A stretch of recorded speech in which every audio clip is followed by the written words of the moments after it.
Hello everyone, আসসালামু আলাইকুম। সাকানাকা ব্লগে আবার তোমাদেরকে স্বাগতম জানাচ্ছি। দেখতে পারছো গাইস, এই যে অনেক শীত পড়েছে, ঠান্ডাও অনেক। সো কে কে বিছনের থেকে উঠছো কি ওঠো নাই?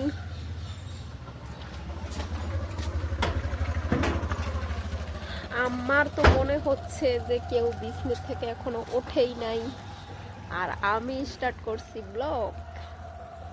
महबूब, महबूब इधर आ जाओ, ब्लॉग में थोड़ा सा बात करेंगे। आ जाओ और एक एक प्यारा सा हाय बोल दो। कैसे हो सब लोग? और हम दोनों इधर इधर थोड़ा सा शूटिंग कर लेते हैं। সো অনেক শীত পড়ছে, আর এই শীতের মধ্যে আমরা দুই মা ছেলে ব্লগ স্টার্ট করছি। কেউ কেউ কেউ হয়তো এখনো ওঠেই নাই বিছনের থেকে, আর আমরা দেখো গাইস